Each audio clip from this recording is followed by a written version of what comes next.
Gave you all that I could give, but it wasn't enough.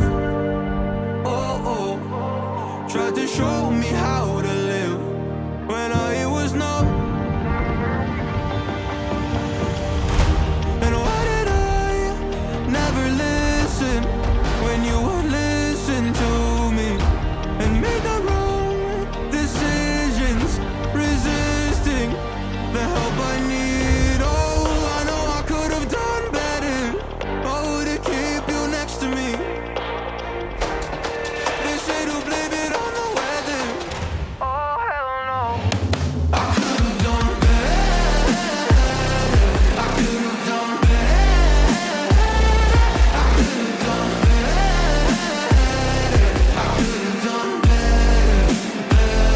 I could have done better. To keep you next to me.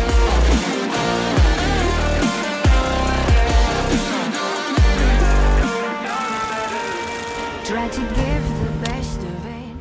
Hello guys, kasama natin ngayon yung latest version ng the one and only Underbone King Suzuki Raider 150 Carb. So in this video guys, tatalakayin natin yung kanyang detalye at syempre yung kanyang updated price.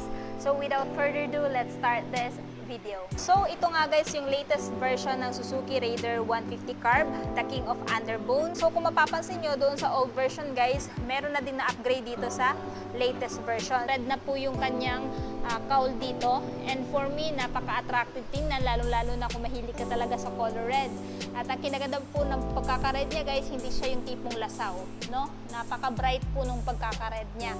At the same time, pagdating sa mga decals, ayan guys, merong mga stripe na combination ng red at saka silver, maging dito. Ayan. So wala kasi to dati, bago tong version na to ng decals niya, maging dito sa bandang side fairings na nakalagay ay R150 Hyper Underbone. So ayan guys, and pagdating naman dito, ayan, color is black, glossy black, and dito is yung glossy red. Of course, this Suzuki Raider 150 Carb is powered by 147.3cc to be exact, 4-stroke oil-cooled, 4-valve dual overhead cam at single cylinder. Ito ay may lakas na 11.5 kilowatts at 9,500 RPM and max torque of 12.4 Nm at 8,500 RPM. Meron din siyang compression ratio na 10.2:1. At pagdating naman sa kanyang fuel tank capacity, meron siyang fuel tank capacity guys na 4.2 liters at ito ay uma-average ng up to 40 to 45 km per liter. Depende yan guys sa throttle hobby mo. Pagdating naman sa kanyang ground clearance guys, ito ay merong ground clearance na 140 mm. At yung seat height guys, ilalagay ko na lang sa screen. So sa height ko na 5'5", kitang-kita nyo naman guys na abot natin tong si Suzuki Raider 150 Carb. Siyempre, hindi pa rin tinanggal dito yung S, stands for Suzuki. Meron din siyang na pride of ownership. Tapos dito, nandito pa rin naman yung kanyang blue lens. So halogen pa rin po yung kanyang headlight. Turn signal light is halogen pa rin. Suspension, ginamitan ng telescopic fork suspension with dual pat piston brake caliper and wavy disc brake. And meron po siyang tire size sa front guys na 70 by 90 by 17 tubeless tire. At ang kinaganda nun, since tubeless na siya, kahit mapako to guys, hindi to siya basta-basta magpa-flat. Pagdating dito sa kanyang mga decals guys, silver at red combination, meron siya mga stripe na lining na ganyan. Nagpapadagdag agresibo dito sa itsura niya. At basically, ang nakalagay dito guys is yung kanyang specs. Yung Suzuki dual overhead cam, 4-valve, Suzuki advanced cooling system, at yung kanyang speed or transmission na 6-speed. Pagdating naman dito sa kanyang undercowl guys, ayan, napakaganda, napaka-sharp pa rin. Ganun pa rin design kagaya ng dati. Pamprotekta yan sa bato-bato para hindi madaling umabot dito sa kanyang makina if idadaan nyo po ito sa rough road or off-road. Pagdating naman dito sa engine niya guys, ito po yung kulay niya. Para siyang may pagka-orange gold combination pati dito. Ayan, kickstart, maganda na hindi tinanggal para nang sa ganon. Pag madiskarga yung kanyang baterya, meron ka pa pong pag-asa na mapapaandar tong motor na to.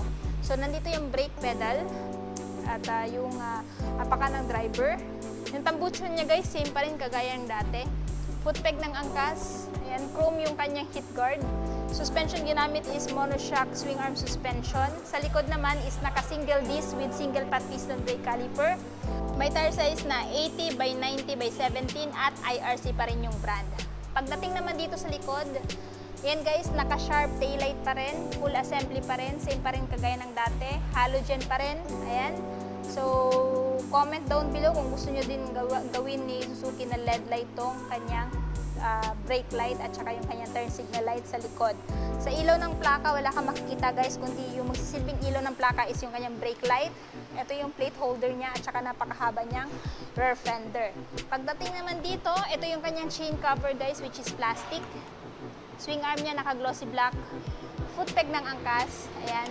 Siyempre yung kanyang cambia guys, 6-speed manual transmission. Side stand, hindi pa rin equipped ng side stand na kill switch at saka yung center stand. So comment kayo sa baba guys kung ano yung gusto nyong i-upgrade ni Suzuki pagdating dito kay Suzuki Raider 150 Carb. No, para alam nyo, malay nyo baka next year mas ma-upgrade pa to pagdating sa kanyang mga specs at saka features. Ayan.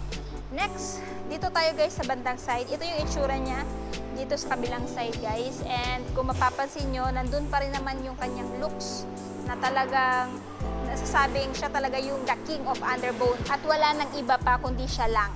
Ayan. So, dito tayo sa kanyang dashboard. Siya po ay equipped ng semi-analog at semi-digital instrument panel.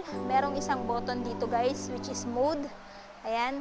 Yung mga indicator is turn signal, neutral at high beam, low beam. Tapos ito yung RPM light indicator niya. And sa mga buttons and switches naman, nandito yung kanyang high beam, low beam, turn signal switch, off, at syempre hindi mawawala yung kanyang choke. Gamit na gamit yan guys pag ayaw umandar ng motor na to kung halimbawa nalamigan.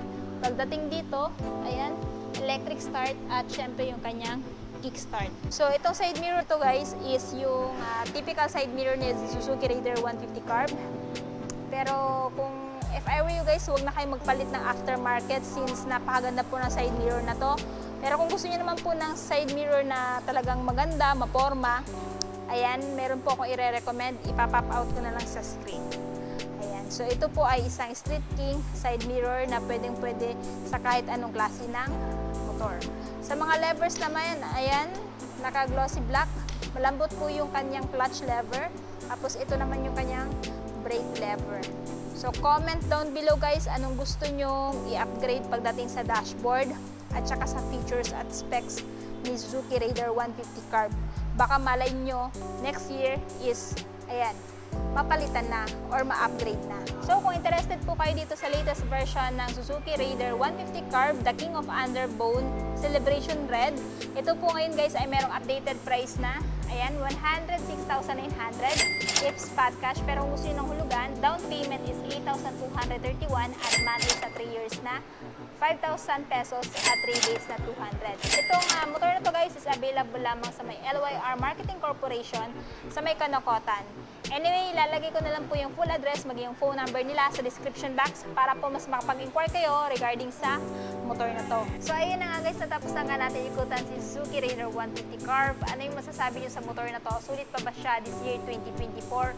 At ano yung katangian niya kung bakit siya yung consider yung bilhin ngayong taon? I want to know your thoughts below. At syempre kung bago pa lang kayo sa channel ko at hindi pa nakapag-subscribe, huwag kalimutan mag-subscribe para ma-notify kayo once may bago tayong upload. So yun guys, hanggang dito na muna tayo. Ride safe and peace out!